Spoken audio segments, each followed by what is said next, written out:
Hello दोस्तों का स्वागत है एपीएस रिसर्च क्लासेस के यूट्यूब चैनल पे। पिछली वीडियो में हमने क्लास 9th के एक्सरसाइज 1.1 को किया था। एक्सरसाइज 1.1 को कर लिया था, उसमें कुछ कॉन्सेप्ट को भी जाना था। यहाँ पे हम लोग एक्सरसाइज 1.2 को करेंगे। 1.2 को करेंगे, वहाँ पे 1.1 के एक्सरसाइज को करने से पहले हमने कुछ कंसेप्ट को जाना था, कुछ परिभाषा को भी जाना था, वहाँ पे कुछ डिफिनीशन को भी वहाँ पे जाना था। तो ये संख्या पद्धति पहला चैप्टर है क्लास 9th का। इसमें हम लोग एक्सरसाइज 1.2 को करेंगे। एक्सरसाइज 1.2 में जो भी क्वेश्चन होंगे उन क्वेश्चन को सही तरीके से हम लोग करेंगे। इसमें लगभग 3 क्वेश्चन है, 3 क्वेश्चन को सही तरीके से किया जाएगा। जहाँ भी जिसको डाउट होगा वो पूछ सकता है, ठीक है। तो यहाँ पे हम लोग एक्सरसाइज 1.2 को करने से पहले फिर से एक बार कुछ डिफिनीशन को देख लेते हैं, जो कि इम्पोर्टेंट डिफिनीशन है यहाँ पे। वैसे तो परिमेय संख्या और अपरिमेय के बारे में जानकारी होना चाहिए। परिमेय जो P/Q के रूप में हो, Q नॉट इक्वल टू 0 हो, ठीक है। और जो P/Q के रूप में नहीं हो उसे अपरिमेय कहते हैं, ठीक है। जो P/Q के रूप में नहीं हो उसे अपरिमेय कहते हैं। जो P/Q के रूप में हो और Q नॉट इक्वल टू 0 हो उसे परिमेय संख्या कहते हैं। इतना तो जानकारी होगा। बाकी जो छोटा डिफिनीशन है उसको जान लेते हैं। जैसे कि यहाँ पे प्राकृतिक संख्या है, प्राकृतिक संख्या के डिफिनीशन के बारे में आप पढ़ सकते हैं, ठीक है। प्राकृतिक संख्या का डिफिनीशन यहाँ पे लिखा हुआ है। फिर सम संख्या का डिफिनीशन आप देख सकते हैं। सम संख्या का डिफिनीशन आपको मालूम भी होगा। ये जितने भी संख्याएं इनके बारे में आप लोगों को मालूम भी होगा, पिछली कक्षाओं में भी आप लोग पढ़ते आ रहे हैं इन संख्याओं के बारे में। लेकिन फिर से एक बार यहाँ पे रिमाइंडर इसको कर देना है। तो यहाँ पे हम लोग प्राकृतिक संख्या यानी नेचुरल नंबर, और सम संख्या यानी इवन नंबर, विषम संख्या ऑड नंबर, और यहाँ पे और कुछ संख्या है जो कि पूर्ण संख्या है और उसके बाद से पूर्णांक संख्या है। पूर्ण संख्या यानी होल नंबर है, यहाँ इंटीजर नंबर है, पूर्णांक संख्या। तो इन सब चीज़ों को हम लोग एक बार देख ले ध्यान से। संख्याओं के परिभाषा को देख लीजिए आप लोग। फिर क्वेश्चन पे आते हैं कि क्वेश्चन क्या है यहाँ पे। क्वेश्चन यहाँ पे पहला क्वेश्चन है कि नीचे दिए गए कथन सत्य हैं या असत्य। नीचे दिए गए कथन सत्य हैं या असत्य, कारण के साथ अपना उत्तर दीजिए। तो पहला क्वेश्चन यहाँ पे क्या दिख रहा है? पहला क्वेश्चन दिख रहा है कि प्रत्येक अपरिमेय संख्याएं एक वास्तविक संख्याएं हैं। प्रत्येक अपरिमेय संख्या एक वास्तविक संख्या है, तो बिल्कुल है। कैसे हैं? प्रत्येक अपरिमेय संख्या एक वास्तविक संख्या है, बिल्कुल है। तो इसको क्या लिख देंगे? सत्य लिख देंगे। कारण की वास्तविक संख्या में अपरिमेय संख्या भी आती है, अपरिमेय संख्या भी आती है। शुरू में हम बताए होंगे आप लोगों को कि वास्तविक संख्या जो है, दो संख्याएं होती है। एक वास्तविक संख्या होती है, एक काल्पनिक संख्या होती है।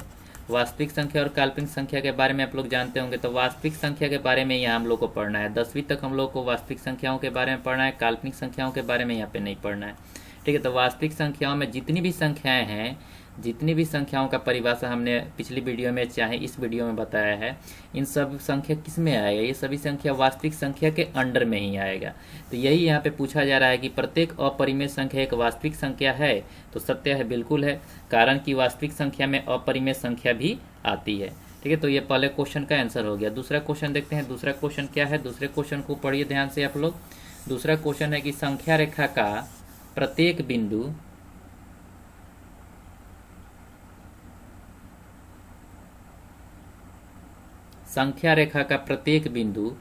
√m के रूप का होता है, जहाँ की m एक प्राकृत संख्या है। √m के रूप का होता है संख्या रेखा का प्रत्येक बिंदु, जहाँ की m क्या है?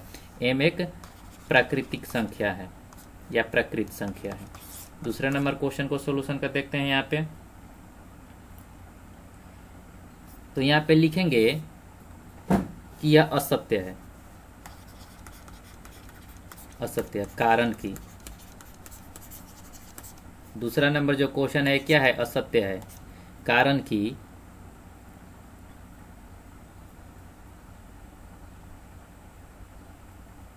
संख्या रेखा पर दोनों ऋणात्मक एवं धनात्मक संख्याएं होती है। संख्या रेखा पर क्या होता है? संख्या रेखा पर धनात्मक और ऋणात्मक दोनों संख्याएं होती है। धनात्मक तथा ऋणात्मक दोनों संख्याएं होती है, संख्याएं होती है। संख्या रेखा पर धनात्मक और ऋणात्मक दोनों संख्या। क्वेश्चन एक बार फिर से पढ़ लेते हैं कि संख्या रेखा का प्रत्येक बिंदु रूट अंडर एम के रूप का होता है, जहां एम एक प्राकृत संख्या है। प्राकृत संख्या कभी ऋणात्मक नहीं होती है, प्राकृत संख्या हमेशा धनात्मक होती है। और संख्या रेखा पर क्या, संख्या रेखा पर धनात्मक और ऋणात्मक दोनों संख्याएं होंगी, तो इसलिए यहाँ पे हम लोग कारण बताएंगे कि यह तो असत्य है पहला नंबर। फिर कारण बताएंगे, कारण की संख्या रेखा पर धनात्मक तथा ऋणात्मक दोनों संख्याएं होती है, परंतु प्रत्येक बिंदु पर एक वर्गमूल संख्या हो यह संभव नहीं है। किंतु प्रत्येक बिंदु पर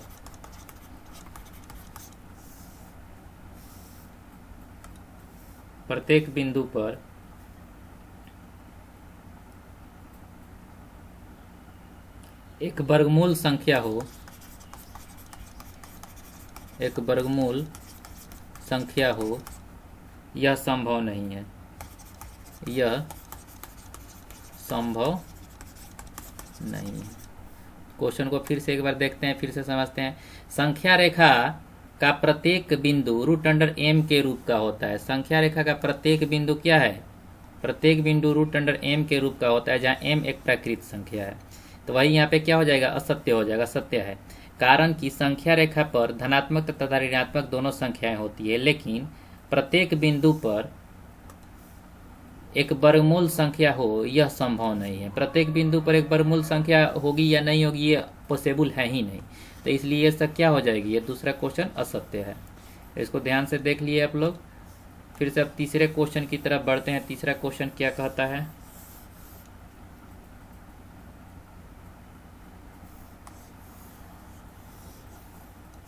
तीसरा क्वेश्चन देखते हैं। तीसरा क्वेश्चन कहा जा रहा है, प्रत्येक वास्तविक संख्या एक अपरिमेय संख्या होती है। प्रत्येक वास्तविक संख्या एक अपरिमेय संख्या हो ही नहीं सकती है, क्योंकि पहला क्वेश्चन जो पूछा गया है ठीक उसी का उल्टा यहाँ पे पूछ दिया गया है। तो क्या है, असत्य है, क्योंकि वास्तविक संख्या के अंतर्गत सभी संख्याएं होती है। वास्तविक संख्या किसी संख्या के अंतर्गत हो सकती है, नहीं हो सकती है। तो यहाँ पे वही बोला जा रहा है कि प्रत्येक वास्तविक संख्या एक अपरिमेय संख्या होती है, तो ये पॉसिबल ही नहीं है। और ये क्या है, ये पॉसिबल है कि प्रत्येक अपरिमेय संख्या एक वास्तविक संख्या होती है। तो इसी क्वेश्चन को 3 नंबर में पूछा गया है, तो ये क्या हो जाएगा, असत्य है। असत्य है कारण कि प्रत्येक वास्तविक संख्या एक अपरिमेय संख्या नहीं होती है, कारण कि वास्तविक संख्याओं के समूह में, वास्तविक संख्याओं के समूह में परिमेय और अपरिमेय, परिमेय और अपरिमेय, परिमेय और अपरिमेय संख्याएं दोनों होती है। परिमेय और अपरिमेय संख्याएं दोनों होती है, केवल अपरिमेय संख्या नहीं होती है, केवल अपरिमेय संख्या नहीं होती है, केवल अपरिमेय संख्या नहीं होती है। तो इस कारण क्या है, यह सत्य है। वास्तविक संख्या कभी अपरिमेय संख्या हो ही नहीं सकती है। तो इसमें से पहला क्वेश्चन क्या है, पहला क्वेश्चन सत्य है, दूसरा असत्य है और तीसरा भी असत्य है। तीनों का कारण हम बता चुके हैं। अब चलते हैं दूसरे क्वेश्चन की तरफ कि दूसरा क्वेश्चन क्या कह रहा है।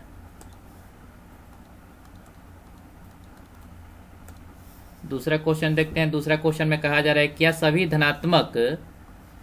सभी धनात्मक पूर्णांकों के वर्गमूल अपरिमेय होते हैं? यदि नहीं तो एक ऐसी संख्या के वर्गमूल का उदाहरण दीजिए जो एक परिमेय संख्या हो। ठीक है, तो इसको सॉल्व करते हैं।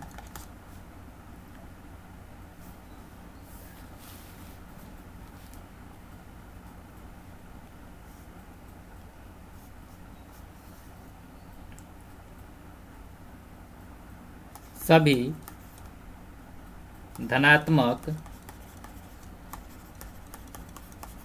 पूर्णांकों के वर्गमूल अपरिमेय नहीं होते हैं, के वर्गमूल अपरिमेय नहीं होते हैं, अपरिमेय नहीं होते हैं। सभी धनात्मक पूर्णांकों के वर्गमूल अपरिमेय नहीं होते हैं। जैसे यहाँ पे हम लोग देख लेते हैं, जैसे 1 से लेकर 9 तक संख्या ले लेते हैं, 1 2 3 4 5 6 7 8 9। तो इसका वर्गमूल यदि हम लोग निकालेंगे, यदि हम लोग इसका वर्गमूल निकालना चाहेंगे तो इसका वर्गमूल मान के चलिए √1 यानी 1 हो जाएगा। √2 इसका वर्गमूल हो ही नहीं सकता है, 1.141 हो जाएगा इसका। उसी तरह से √3 का भी वर्गमूल नहीं हो सकता है, √4 का भी वर्गमूल हो सकता है यहाँ पे 2।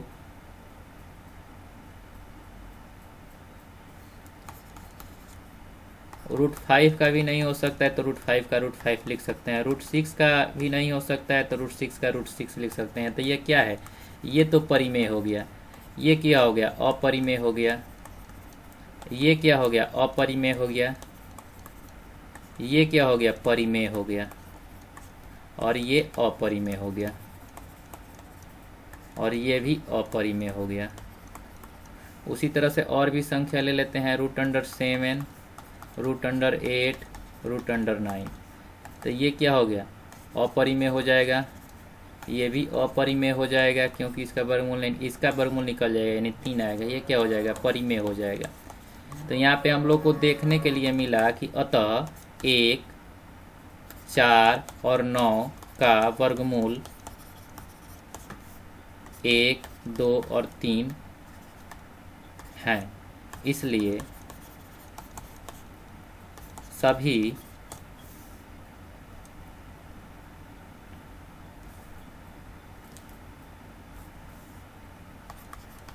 संख्याओं का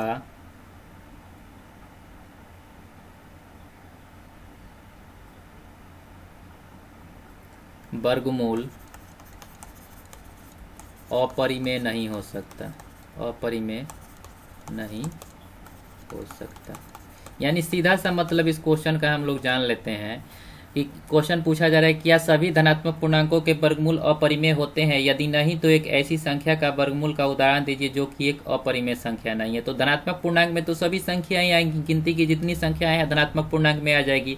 तो उसमें तो सबका वर्गमूल तो निकलता नहीं है, कुछ का निकलता है, कुछ का नहीं निकलता है। तो जिसका नहीं निकलता है वो क्या हो जाता है, अपरिमेय हो जाएगा, और जिसका निकल जाएगा वो क्या हो जाएगा, परिमेय हो जाएगा। तो इसमें से तो कुछ संख्या जो होगी परिमेय भी तो होगी। तो यहाँ पे केवल अपरिमेय ही कहा जा रहा है, इसलिए हम लोग क्या कह सकते हैं कि नहीं, ऐसा बात नहीं है। तो उदाहरण हम लोग दे दिए, यहाँ पे क्या उदाहरण दे दिए हम लोग कि 1, 4 और 9 का वर्गमूल 1, 2, 3 है, इसलिए सभी धनात्मक पूर्णांकों का वर्गमूल अपरिमेय नहीं हो सकता। इसलिए सभी धनात्मक पूर्णांकों का वर्गमूल अपरिमेय नहीं हो सकता। ये साबित हो गया। चलिए तीसरे नंबर क्वेश्चन की तरफ बढ़ते हैं। तीसरा नंबर क्वेश्चन क्या कहा जा रहा है, तीसरा नंबर क्वेश्चन कहा जा रहा है कि दिखाइए कि संख्या रेखा पर √5 को किस प्रकार निरूपित किया जा सकता है। तो संख्या रेखा पर √5 को हम लोग किस प्रकार निरूपित करेंगे, इस चीज का हम लोग फिगर बनाते हैं। पहले संख्या रेखा पर हम लोग √5 को किस प्रकार निरूपित कर सकते हैं। तो ये एक संख्या रेखा हम लोग ले लिए, यहाँ पे 0 हो गया, यहाँ पे 1 ले लिए और यहाँ पे 2 ले लिए, वो भी माइनस में, क्योंकि इस साइड माइनस में होता है और इस साइड प्लस में होता है। इतना तो आप लोगों को मालूम होगा, ये x है, ये x डैश है, इतना आप लोग जानते होंगे। ठीक है, यहाँ पे हम लोग मेन पॉइंट से मिड पॉइंट से ले लेते हैं, मिड पॉइंट से ले लिए। उसके बाद से यहाँ पे एक हम लोग, यहाँ पे एक समकोण त्रिभुज ये बन गया। सही से आप लोग फिगर बनाइएगा कि समकोण जैसा दिखे। ठीक है, ये एक समकोण त्रिभुज बन गया। इसको मिटा के अब से ही बनाते हैं, इसको ऐसे करके ऐसे ले लेना है कि समकोण त्रिभुज जैसा दिखे। तो इसको यहाँ हम लोग खड़ा कर दिए, ये बिंदु पॉइंट से गया, ये समकोण त्रिभुज जैसा दिखने लगा। यहाँ पे बी ले लिए, ये 90 डिग्री हो गया। फिर उसके बाद से ऐसे एक ले लिए, फिर ऐसे कर दिए, ये भी एक 90 डिग्री का हो गया। फिर ऐसे ले लिए, फिर इसको मिला दिए। ठीक है, फिर ऐसे करके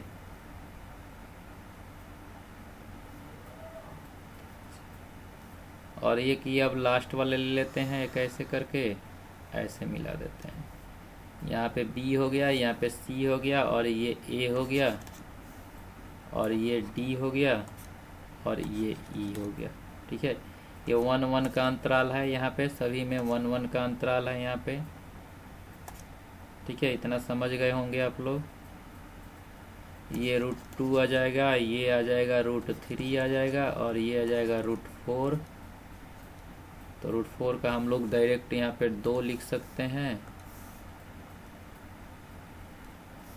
√4 के लिए हम लोग यहाँ पे 2 लिख सकते हैं, और उसके बाद यहाँ पे √5 आ जाएगा। तो ये रहा ग्राफ, ये ग्राफ बन जाएगा। आप लोग ढंग से ग्राफ बना लीजिएगा। ठीक है,